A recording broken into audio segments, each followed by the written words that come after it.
Olá, seguidores e seguidoras! Hoje a gente vai falar um assunto super interessante que promete ser o tema das principais discussões jurídicas de 2021, 2022 e futuramente. Hoje a gente vai falar sobre a Lei Geral de Proteção de Dados, a Lei 13.709 de 2018.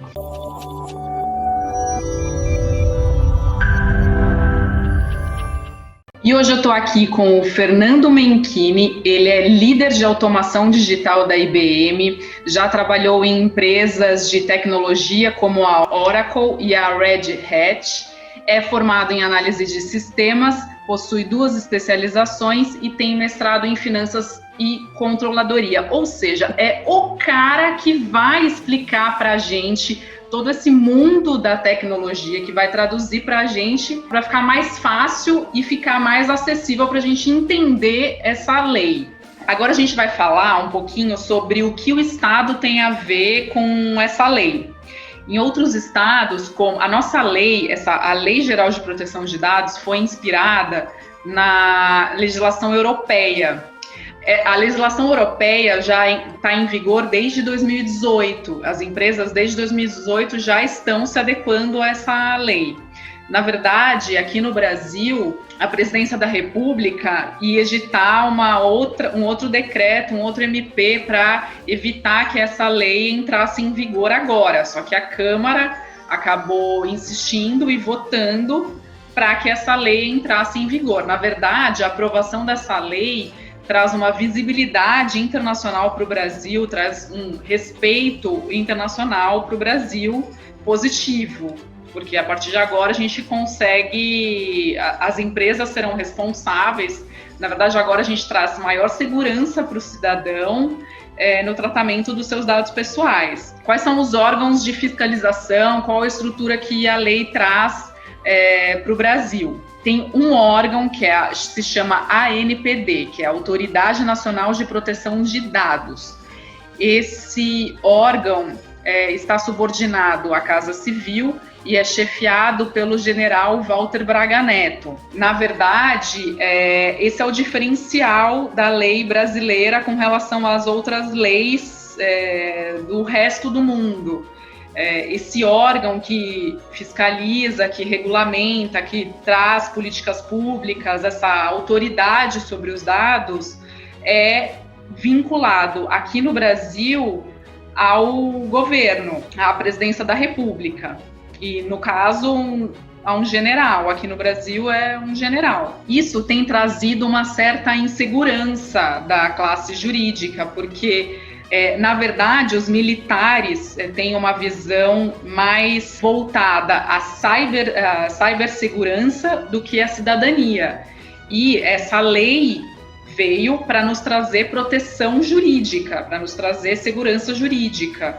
No padrão internacional, nas outras leis de outros países, essa autoridade que cuida para que não haja abuso das empresas, é um órgão independente e autônomo. Aqui no Brasil, optou-se por ser um órgão vinculado ao Estado, ao governo. Isso implica no quê? Na verdade, se houver algum abuso e esse abuso envolver o poder público, pode ser que haja um conflito de interesses. Eu estou tentando ser sutil, entendeu? Para não falar. Aí podia colocar o Celton Mello falando assim sobre assédio sexual. Você já viu essa parte? Não. Ele vai dar uma palestra sobre assédio sexual naquele Os Ascões. Entende-se por assédio sexual toda e qualquer conduta que implique no uso da hierarquia profissional para a satisfação de uma natureza, vamos dizer assim, sexual. Aí a Marisa Hort pergunta para ele assim: para quem nós podemos fazer a denúncia no caso de ocorrer algum episódio desse tipo? A mim mesmo, a mim, por favor. É que você sendo o único superior daqui, portanto o único com a possibilidade de se utilizar de hierarquia profissional para obter satisfação de natureza sexual, nós vamos ter que fazer uma denúncia de você para você mesmo? Eu vou dizer uma coisa, se isso acontecer, eu vou fundo nas investigações. Eu vou dizer uma coisa para você. Se eu descobrir que eu me excedi de alguma maneira, deixando que esse pequeno depravado que às vezes se esconde dentro da minha cabeça me levasse a algum ato abusivo, vou dizer uma coisa: eu me puno com uma punição punitiva exemplar. Se esse pequeno depravado que vive dentro de mim sair por alguma razão, eu vou fundo nas investigações. Mais ou menos isso. Mas aí ele fala assim... Vocês podem ficar tranquilos que eu sou super bem resolvido psicologicamente.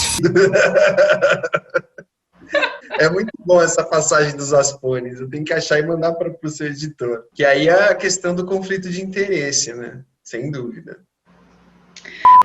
E Fernando, o que eu queria você sabe também... que a assim, a constituição aí do órgão e tal, acho que eu posso opinar pouco, mas é importante dizer, eu já estudei um pouco do Guia das Melhores Práticas de Governança Corporativa do IBGC, né, Instituto Brasileiro de Governança Corporativa, e eles falam muito disso. Então, dentro da estrutura das empresas de governança corporativa, falam muito de colocar, por exemplo, uma área de controle subordinada ao diretor financeiro. Então, poxa vida, como que eu vou, sendo subordinado ao diretor financeiro, como que eu vou denunciar algo que o meu chefe, né? Então, é um desafio muito grande de dar a autonomia necessária para o órgão, né? A autonomia que a gente precisa para poder fazer as denúncias e tudo isso. Sim, resguardar nossos direitos, né? Resguardar que aquela investigação ou aquele abuso sejam de fato apurados. Né? E eu não sei se você consegue perceber, mas é aquela ligação, o legislativo ou o executivo, né?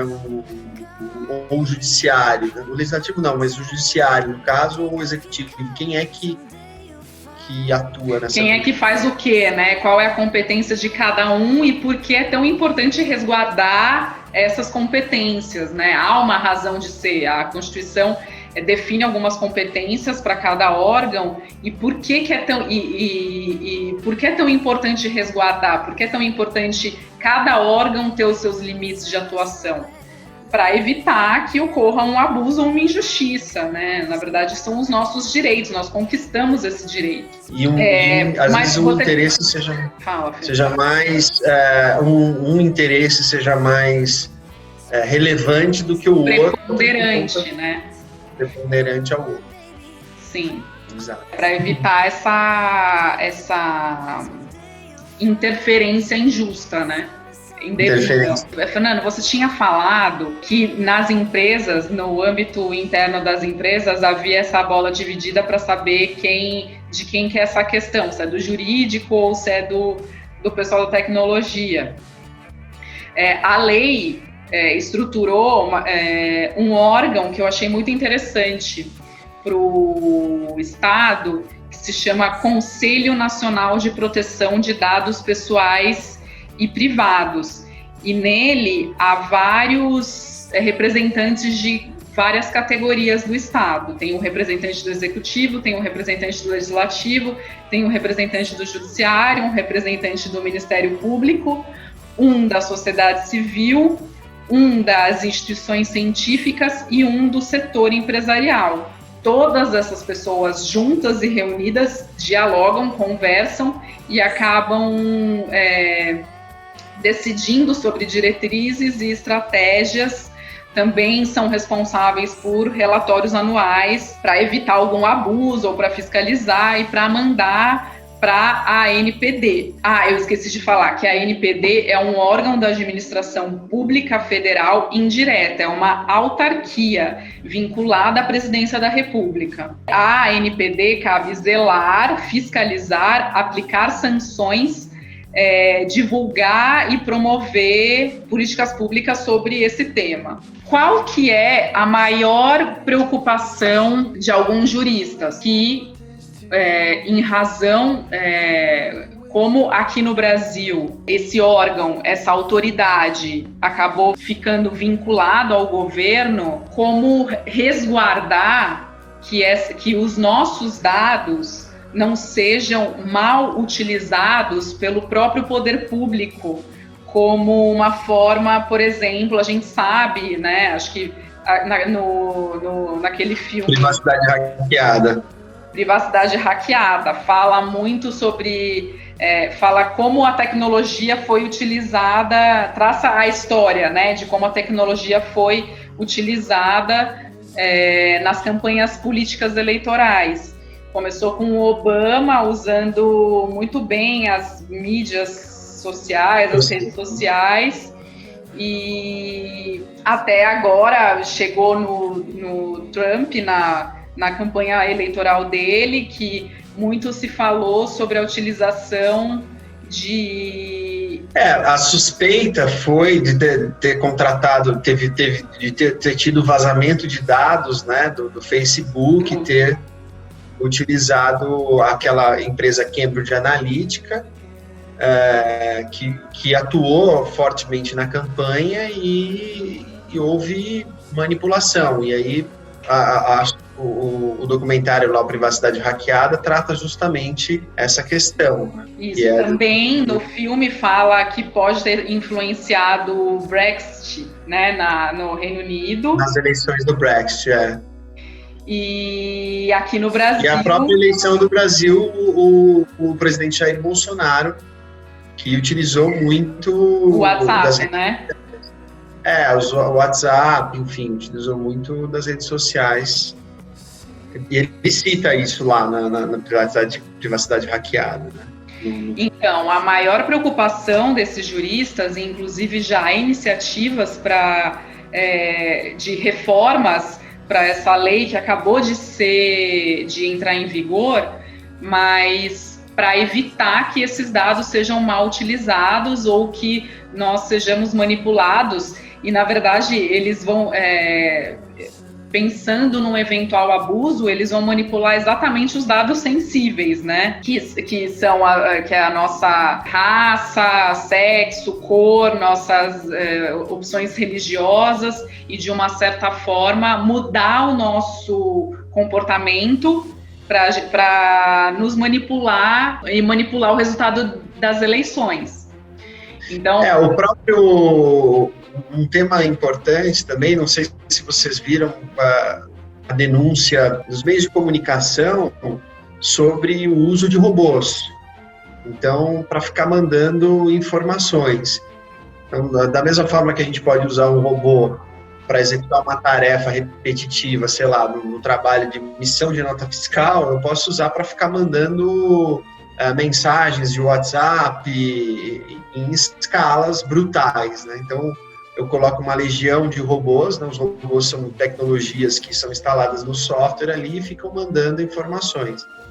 Então, isso não só a manipulação do ponto de vista de tratamento do dado propriamente dito, mas do uso da tecnologia para ficar executando esse tipo de tarefa. Então, eu acho que isso é um tema que também deveria ser colocado em pauta aí, a questão, porque de fato é relevante, tem que ser desleal, é relevante e desleal, né?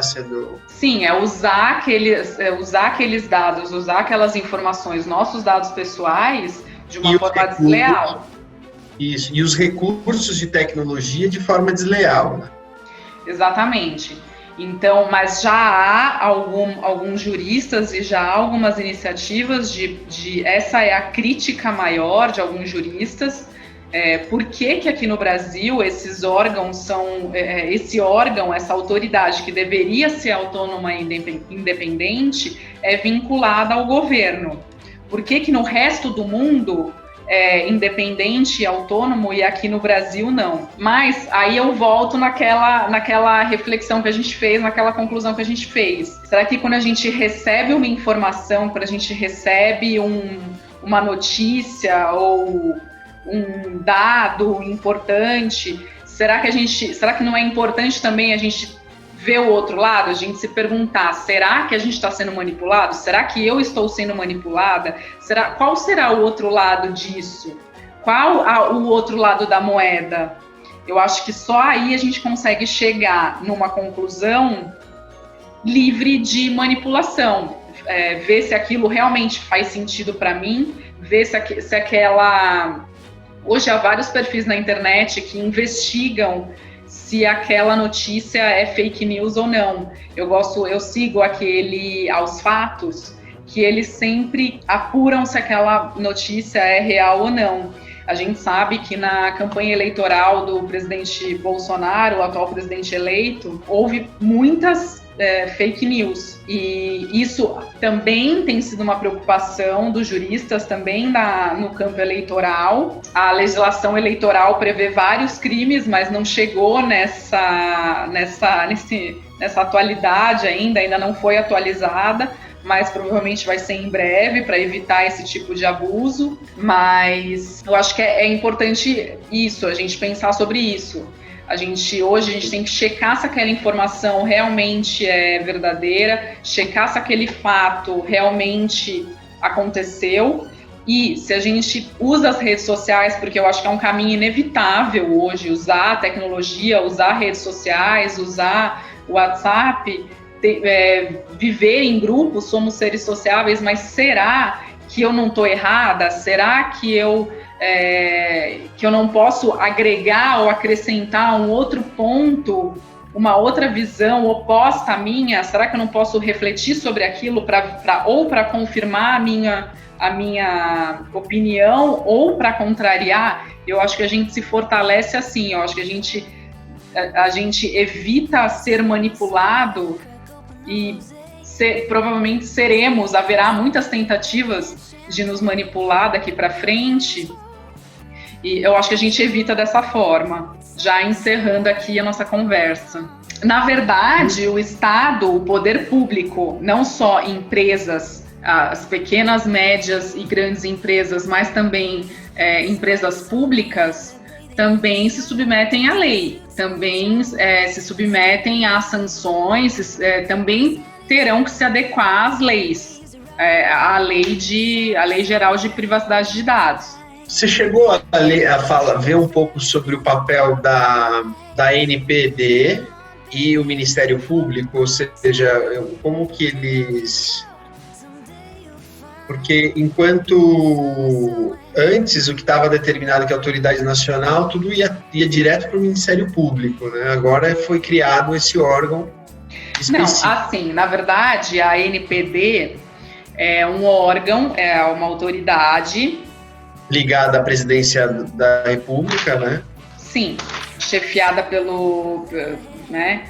Mas... peraí, que eu tenho aqui as funções dela pela lei. Fiscalização, sanções e padrões e normas, eles basicamente criam, né? Sim, mas assim, na verdade, eles podem, se houver algum abuso, se houver alguma violação, a empresa sim tem que avisar a NPD para que tome as providências cabíveis, mas ela tem uma competência administrativa.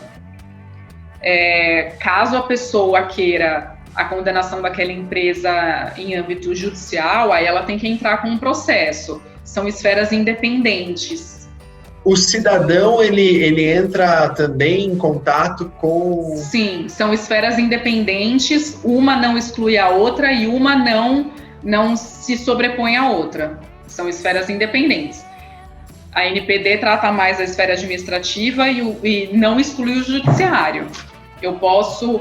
a gente, na verdade, orienta a pessoa, né? Se houver algum abuso, a gente orienta a primeiro procurar a NPD para depois entrar com o processo judicial, porque o processo judicial é demorado, é caro e tem que ser a última opção, tem que ser a última alternativa. Se você não consegue resolver o seu problema junto à empresa, se você não consegue resolver o seu problema administrativamente junto à autoridade administrativa, que é a NPD, que vai cuidar de tudo isso, vai cuidar das sanções, aí você entra com o judiciário para buscar uma condenação em dinheiro, um ressarcimento em dinheiro. Mas são esferas autônomas, independentes, e uma não se sobrepõe à outra. Por exemplo, pode ser que haja uma absolvição na NPD, mas no judiciário, o judiciário entenda que pela lei há um dano, houve o prejuízo. Então a empresa vai ter que...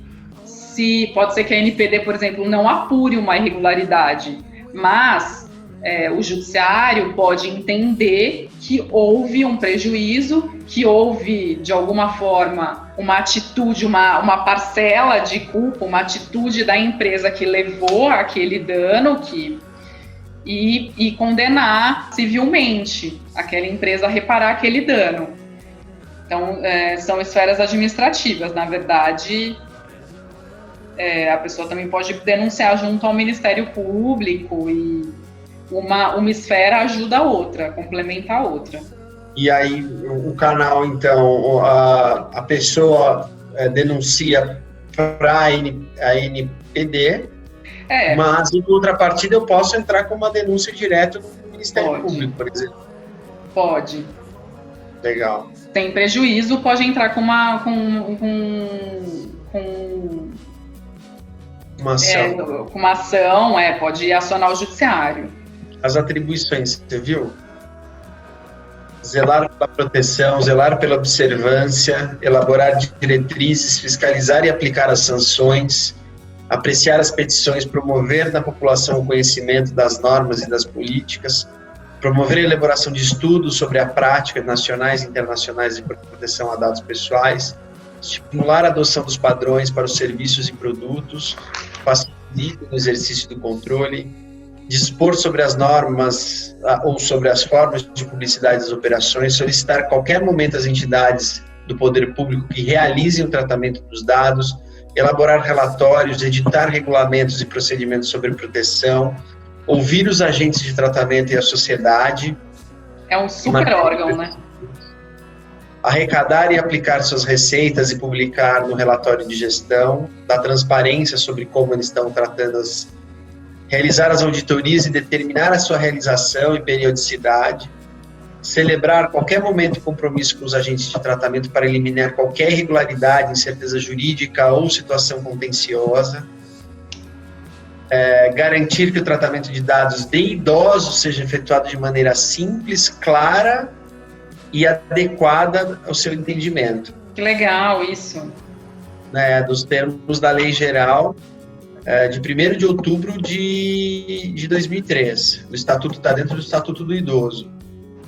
Deliberar na esfera administrativa em caráter terminativo sobre a interpretação do que é a LGPD, comunicar às autoridades competentes sobre as infrações penais, no caso o Ministério Público, comunicar os órgãos de controle interno do descumprimento do disposto na lei, articular-se com as autoridades reguladoras públicas para exercer suas competências em setores específicos de atividades econômicas e governamentais e implementar os mecanismos simplificados, inclusive por meio eletrônico, para registro de reclamação. Então, o que vale para as organizações também vale para a NPD. Ou seja, eles vão ter que também se adequar, criando mecanismos e utilizando tecnologia e tudo isso, provavelmente, um pouco óbvio, mas para dar mecanismo para que a gente entre com as ações e eles façam o tratamento e a gente consiga acompanhar e rastrear tudo isso. Exatamente. Eu acabei. E ainda ela estabelece que o órgão deverá articular sua atuação com o Sistema Nacional de Defesa do Consumidor, lá no Ministério da Justiça. E depois encontra a defesa do consumidor também, né? Exatamente. O uso adequado dos dados. Acho que é isso, né? Fê, quero te agradecer muito por ter participado, por ter todos os seus esclarecimentos, por ter trazido tudo que você sabe, toda a sua experiência para esse vídeo. É uma lei super importante que vai impactar demais a vida da sociedade, não só dos cidadãos, das empresas, que a gente tem que exigir que esses dados sejam de fato tratados de uma forma segura, exigir que os nossos dados sejam tratados de uma forma segura, ética, transparente. E obrigada, quero te agradecer por ter participado, por ter topado. Eu que agradeço o convite, Lê. Minimamente a gente pode refletir um pouco mais e explorar, enfim, tudo isso e quer deixar seus contatos? Vou deixar meu contato, então me sigam no LinkedIn, eu não uso redes sociais. No LinkedIn, meu contato é Fernando Menchini, e aí meu e-mail é fmenchini@yahoo.com, se eu puder ajudar de alguma forma. E sem dúvida nenhuma, hoje eu estou na IBM e a gente tem um arsenal de tecnologia fantástico para ajudar as organizações aí nessa jornada, nesse desafio de adequação à Lei Geral de Proteção a Dados Pessoais. Maravilha! O Fernando veio aqui para nos ensinar o caminho das pedras. Se você gostou do vídeo, dá um like, me siga nas redes sociais. Um beijo, até o próximo vídeo. Tchau!